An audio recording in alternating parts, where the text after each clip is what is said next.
listening to The Gender Rebels. I'm Kathleen, a cis woman and ally. And I'm Faith, a trans woman. Gender Rebels is a question and answer podcast that explores life outside the gender binary. A big thanks to our Patreon supporters. If you'd like to support the show, go to patreon.com/genderrebels. Hey everyone, I'm Kath. And I am Faith. Faith, do we have any new patrons to thank? We have some amazingly cool new patrons. Yay!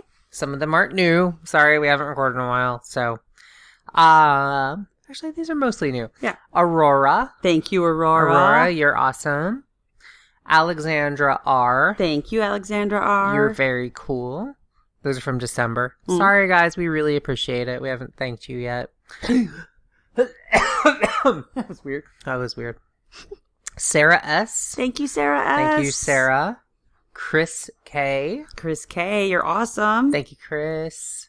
Janelle D. Thank you, Janelle D. Awesome. Wow. Yeah. So those are our new patrons. Thank you very much for supporting the show. Yeah, it means a lot. All right. Well, we have a listener question. Excellent. Sent in by someone whose initials are NR, and they said this is just my anecdote, so don't think I'm applying it widely to other trans women on HRT. I've always been active. I used to be an age group competitive distance runner and never smoked cigarettes or anything else. I started HRT 2 years ago at 58 years old. About a month ago, I had deep vein thrombosis in my right leg, followed by a pulmonary embolism in my right lung with pretty extensive blood clots. So just to step in for a second, this is one of the risks of HRT. And this is even one of the risks of birth control pills. So any kind of supplementary estrogen or hormones, I think, runs that risk, which is why if a person who is able to bear children decides to get birth control pills, the doctor is going to make sure they're not a smoker, or at least let them know that the risk is increased if they're a smoker. So back to the question. Our writer says, now I'm off HRT and future prospects are bad because the deep vein thrombosis and pulmonary embolism were unprovoked. The only risk factors were my old age and estrogen. I legally changed my name, but 2 years of HRT for me wasn't super effective. I still get misgendered. Now I know I no longer have estrogen. I went through menopause-like symptoms with hot flashes, and I can sense the testosterone returning. I'm devastated that I'll just get more and more male-looking. Do you know if there's any recent research on HRT and blood clot risk? The HRT doc believes peak estrogen level is the main risk factor. She says my best prospect is to get an orchie, which won't be easy to manage with being on blood thinners and having a clot history, and go on a low-dose estrogen patch. NR. Yikes. That sounds like a lot. Yeah. Thank you for writing, first of all. Yes. It sounds like you've got some medical issues, which is understandable. Mm-hmm. I think a lot of people experience different medical issues. Pulmonary embolisms are fucking serious. Mm-hmm. Mm-hmm. I just learned today from watching an episode of SciShow, a great YouTube channel that I love, that 1/3 of people who aren't treated, who get a pulmonary embolism without treatment, die. Is that like a clot in your lung? That's the It problem? is a blood clot that breaks free. Mm-hmm. So your veins and stuff are not just tubes. Mm-hmm. They also have like valves throughout them, Yeah. or not the word valve, but sphincters, I think is the word. You should have stuck with valve. Valve. So they're not smooth bore pipes. There's irregularities on the surface, and those can attract blood clots. Mm-hmm. And if one of those or several of those break free, they can block blood to your lungs, which is pulmonary embolism, which can be very serious. Mm-hmm. So that is the bad result. That is what everyone fears with blood clots. Yeah, it's not nothing. It's not... Yeah, it's a big deal. It's a very serious thing. And it can be treated, and essentially blood thinners are how they treat it. Blood thinners aren't great because they do reduce your heart attack risk and your pulmonary embolism risk. Good. But they also put you at risk for a lot of other serious things, like as our listener mentions, they make surgery a lot harder. Yeah. They make it riskier. Exactly, because... I'm thinking the doctors would want them to get off blood thinners Yeah. if possible before the surgery. Because that's just another level of unpredictability. It's another variable that it's safer for you if they don't have to deal with it. It is. So I think, like we've said before in other episodes, the most important thing is to take care of your physical health. Yes. And that is a huge that you can't get that back. Mm-hmm. You know, you have to take care of your physical health. If you don't, that is going to affect your mental health negatively and everything else too. Mm-hmm. So every person who chooses to transition comes into their transition in a different place in their physical health. Mm-hmm. And some people are going to be young, you know, maybe they're joggers, maybe they're vegans who take supplemental, you know, pills for whatever they're missing or whatever. But some people are going to be the absolute picture of health. Yeah. There's going to be some 19-year-old yoga teachers. Okay. There's going to be some of those people who go to transition. There are going to be some people like our listener who are coming at this, you know, I think they said at age 58. 58, yeah. You come into your transition and you're gonna transition with the health situation you have. Yeah, you're a package deal. That's You're part a of what package your deal. doctor tries to figure out is what are your, same as any other doctor appointment, what are your family risks? What medications do you take now? What are your managed conditions? What is your past history? Like, you're a package deal. Yeah. And it's more likely that someone's going to have a pre-existing condition that might be complicated or some psychological things to take care of first. Like, there's complicated stuff. Yeah. Your health is unique. Your health situation is unique to you. And your transition is going to be equally unique. Yeah. You may have a transition situation where, because of your health situation, hormones aren't going to work for you. It's just very possible. I don't like that truth. I don't like that either. That is an unpleasant truth. It's a very unpleasant truth. But you're medically changing your body. You're medically changing your body, and I'm hoping you are undergoing that medical treatment from a licensed medical professional. Oh, yeah. Like a doctor. Yeah. Don't DIY this. Don't DIY this. Seriously, don't DIY this. I know a lot of people in the trans community are way cool about DIY, and I will say about DIY, it works great until it doesn't. And it's when it doesn't. And this is a great lesson of how potent hormones can be. Yeah. Guys, hormones, if you have cancer, hormones are gasoline on that fire. They are super potent. They stimulate growth of certain cells, and you need to have a doc looking after that process. Yeah. And so, again, you're going to come at transition. You're going to take that first step of talking to a doctor or deciding what you're going to do with your health considerations in mind.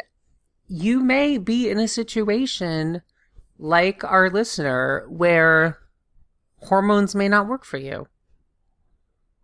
Your body may not be able to handle those hormones. Your body may not be able to handle surgery. Or because of a pulmonary embolism or anything else, you might not be able to undergo therapy or undergo surgery. And there's, you know, any number of surgeries you could do. You may not be medically in a place where you can undergo things like HRT or surgery. You can still transition. Because we've talked about hormones before. If you're post-pubescent, you know, if you're coming at this from a male to female place, if you're post-pubescent, hormones are not going to do that much. They really won't. My biggest change, I think, has been body hair reduction. So you're saying because your bone structures are locked in. Your bone structures are locked in. If you're FTM, yes, is going to work a lot better. And if you're prepubescent, it is going to work very well. Yeah. But if you are coming at this at age 58, physically, you're not going to get a lot of changes from hormones, if anything at all. Mentally, you may. And a lot of people report mental changes. I don't know if I had many mental changes. You've lived with me. Mm-hmm. Have I had mental changes? I feel like I can cry a lot more easy. I mean, that sounds like a hell of a mental change. That's like, yeah, and you're there. Okay, so... and you're happier, right? I mean, I'm guessing. I know there's a lot of work. Yeah, I think I'm happier. I seem happy. I seem like a happy person. Happier?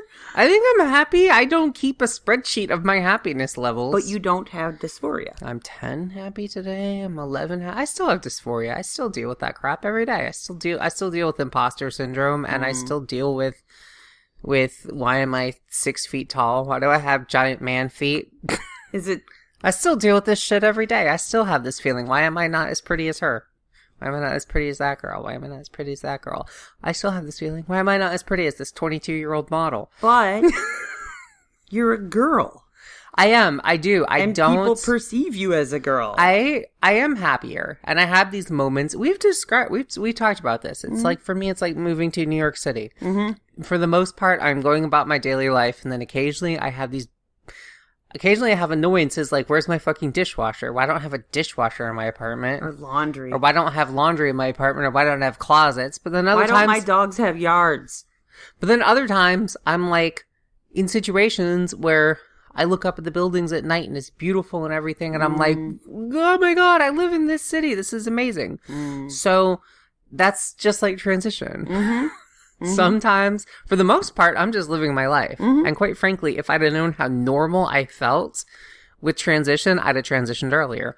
Except it wasn't the normalcy you were worried about. It was the steps, the hurdles, telling people, the drugs. But if I'd have realized how mundane transition was in my life, I'd have transitioned earlier. But I feel some bursts of happiness from time to time, but other times I'm like frustrated. So I feel like it runs the gamut. But the point is, plenty of people transition without HRT, either because they physically can't handle it, they may not have access to it, for any number of reasons. They may choose not to, for any number of reasons. And so you can have a transition without hormones. Hormones don't need to play a big role. Can they help? Yes. They can absolutely help. 100% they can help. But if you don't have access to them, can you live a happy life? Can you transition without hormones? Yes. I guess it's a matter of passing. Yeah, it's if you're like I said, if you're coming at this MTF like our reader or listener is, and you're transitioning post puberty, those hormones aren't going to help you pass. They're not going to make the difference. Sure about that. There's fat distribution. The face shape changes. But the older you get, the less effect they're going to have. That makes sense. Yes. And having been through that and seeing that there is very little effect. Like I think there's some effect, definitely, but it's never what we want. It's never the magic pill we would love to have. Of course.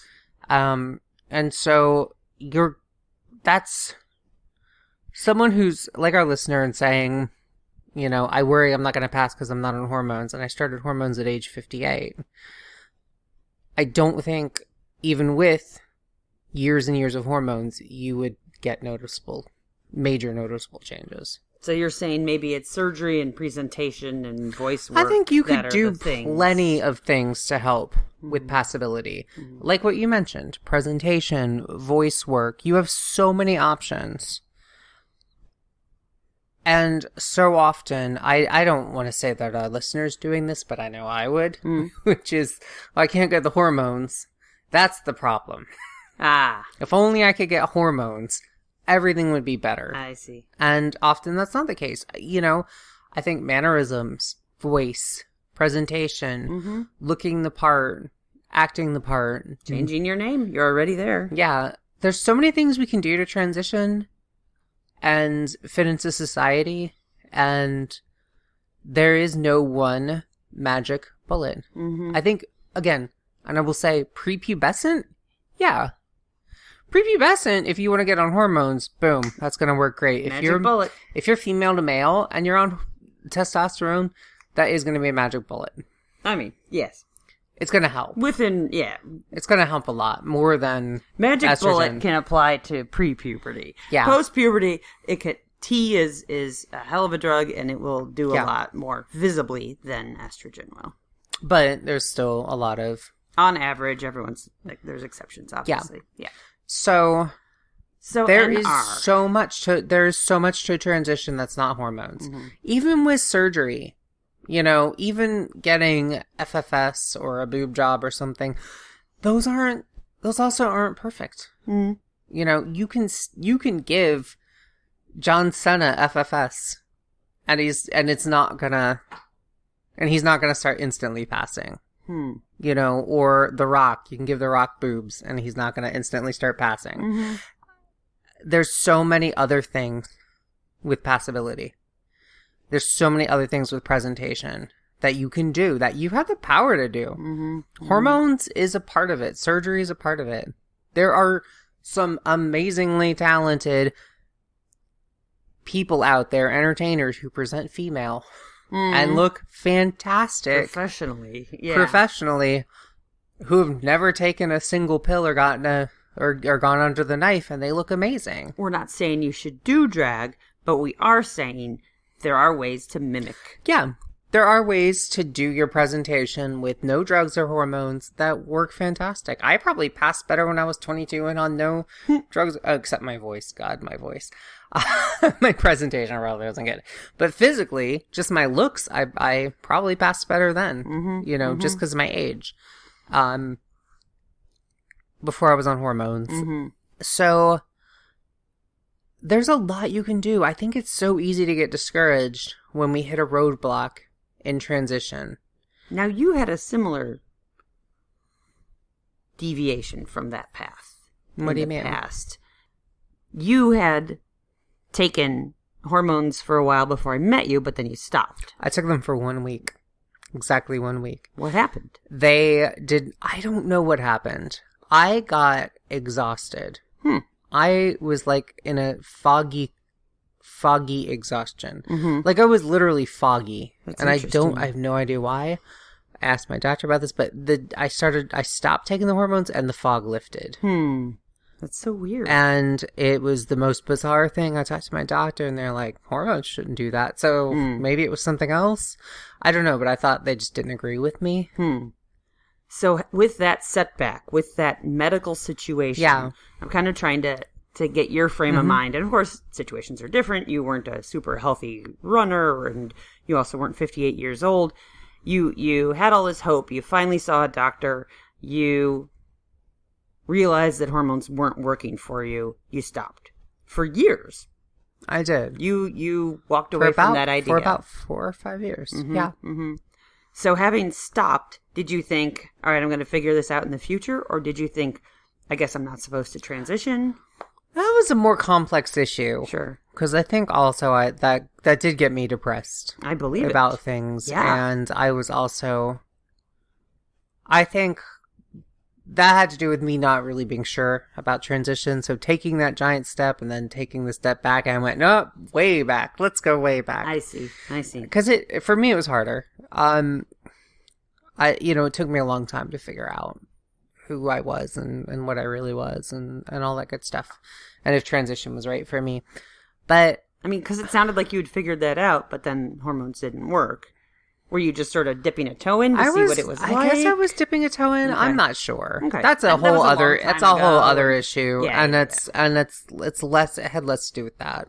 But my point is you found another way. Maybe it was a different drug, maybe it was a different doctor, maybe you had gotten to a point in your life where your health was tried it again. different. I just tried it again, and that's something you can try. Was it smoking?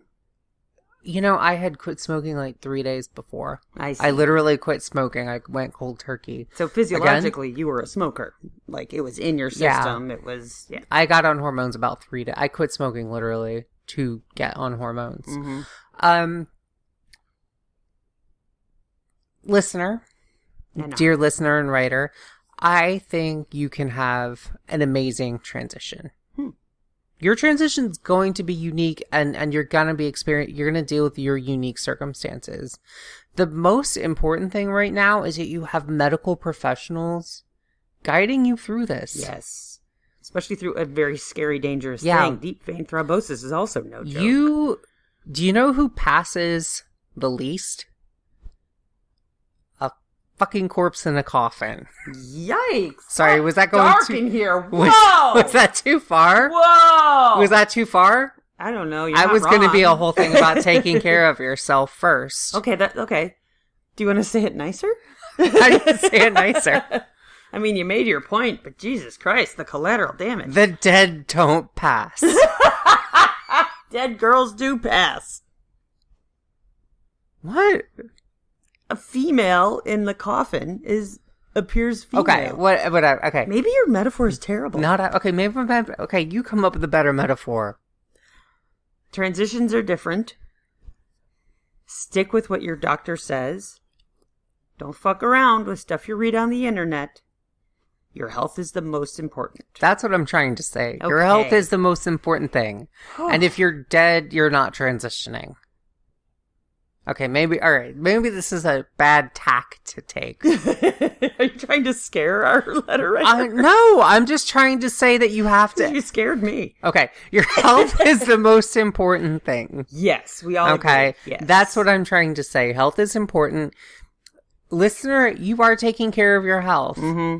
And that's amazing. I think it is 100% normal when you're facing a situation where you have a plan and a goal and you're getting a roadblock to that. Mm-hmm.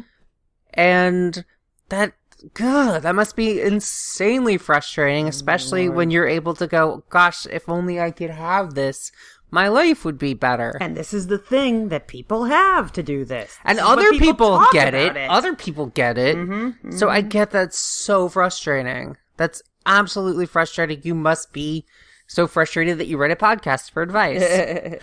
I think that you're doing... This must be the stupidest thing to hear. You're doing the right thing by getting advice from your doctor on this. If your body can't handle HRT, it can't handle HRT. Mm-hmm. You could talk to your doctor about the orchiotomy. Mm-hmm. Orchiotomy is where they surgically remove your testicles. And that's it for testosterone. That's it for testosterone. That doesn't get you estrogen, but it does get you kind of the blocker. You don't need blockers. And she mentioned the low dose patch. Yeah. So I think that is a great place to start. Yeah. And know that hormones are not the magic thing to make you passable. They're not. Surgery is not even the magic thing to make you passable. It's voice. My point is that there's not one single thing. Correct. There is a whole circus full of things, of which I'm going with metaphors here. Go with it. Which hormones are just the trapeze. Okay? Mm-hmm. And the trapeze is an important part of the circus, because if you go to the circus and there's no trapeze, you're like, what the fuck? But you don't leave the circus. You check out the animals. But you don't, because there's no more animals in circuses. Thank gosh. Okay, but you check out the clowns in the clown car and that thing. What if they hate clowns? Okay, you check out the acrobats. Isn't that the trapeze? No, the trapeze is not acrobats. There's different acrobats. Okay, the metaphor's falling apart too.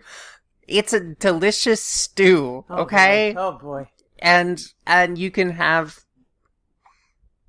Okay, let me come up with a different metaphor. You think you need to put meat in the stew, but you don't. You don't. You can have a delicious vegetable stew. There's amazing ones. I'm going to post a recipe in this. Because we just had metaphors are hard. Really good. So, you can have... a delicious stew without meat. Without meat, yeah. There's not transition. one... With a stew, there's not one single ingredient that's going to make it amazing. Oh, so glad we got a metaphor that isn't terrifying. You're out of bay leaves. Your stew's going to taste perfectly good. You know, you don't have meat, you still can make an amazing vegetable stew. Mm-hmm. So I think that hormones can play a role in passing and presentation, but they are not the one singular thing. Mm-hmm. They are not the one thing you have to have for transition or for passability. It's good if you have them. Don't get me wrong. Yeah. But if you can't, talk to your doctor, figure out another way. Yeah. Which it sounds like you have. And if you don't have any hormones, you can't take hormones, your body just physically can't, or you don't have access to it, don't get discouraged because you can still present. Mm-hmm. It's your life. You can still live your life in an amazing way and still be you. Yeah. And we all come at this from our own place. We all have our own unique transitions, and some of us can't get the insurance to get the surgeries, or they can't afford the surgeries, or some of us... Or you're in the UK and you're on a 3-year waiting list. Yeah, or some of us can't, legally change our name for whatever reason, or some of us can't walk in 4-inch heels, but... You need 3 letters from a psychiatrist. Yeah. And, It's... We all have our different difficulties, but that doesn't make our transitions impossible. And so I know... Makes it harder. I think it's normal to be frustrated, and in your situation it sounds incredibly frustrating. Mm-hmm. But remember that you do have a lot of options, and you still have some great resources. And I'm just so glad you have a doctor who is working with you on this detail, on this level of difficulty. They didn't say, okay, that's it. Well, bye forever. They said, here are our options now. Here is what we can try. Here's what's next. Yeah. I love that. I think that's good. Mm-hmm. And so you do have some great things going for you. I wish we had better news for you. I wish we could tell you this cutting edge article about HRT and blood clots. We can't. Sorry. Also, don't get medical advice from a podcast. Unless it's a really good podcast with doctors. Even then, I would want to talk to your doctor. Obviously. Yeah. Especially on something as esoteric as this. Thank you so much for writing NR. I wish we had better news for you. I wish we had an answer or some kind of pill that does hormone things without being hormones. Have you tried witchcraft or wishing?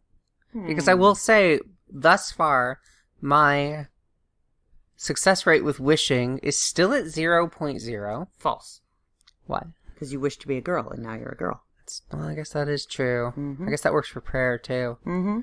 Okay, but I'd never tried witchcraft. Well, you did for that promotion you wanted. And that didn't work. Didn't work out. Yeah. No, but I wish to do well in the interview, and I did nail the interview. Monkey's paw. Yeah. She crushed the interview and didn't get the promotion. Yep. That's the price you pay. Well, you witchcraft wrong. I did. I feel like NR, who wrote to us, probably has wished once or twice. I feel like you're not even listening to this podcast without wishing as hard as you possibly can. Repeatedly, your whole life. Mm-hmm. Anyway. Definitely keep an eye on the research. Everything's getting better. Maybe there'll be some kind of refined, distilled synthetic hormone that doesn't have the horrific side effects.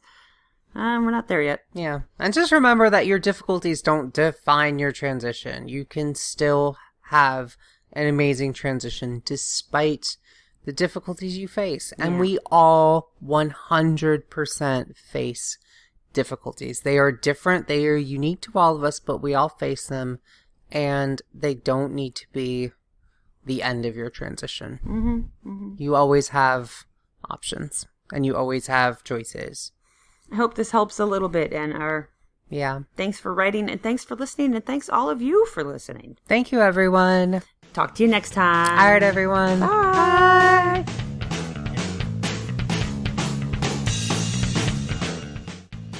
If you've enjoyed this episode and want to help us keep making more great content, go to patreon.com/genderrebels. Please leave a 5-star review on iTunes. And send your questions to questions@genderrebels.com. Or find us on Twitter @TheGenderRebels. Music for The Gender Rebels is by Jasper the Colossal. Follow the link down below or download them on iTunes today. And for all our episodes, visit genderrebels.com. The Gender Rebels is a Comeback Sync production. Copyright 2020. All rights reserved. And to all you gender rebels out there, keep rebelling. Bye. Bye.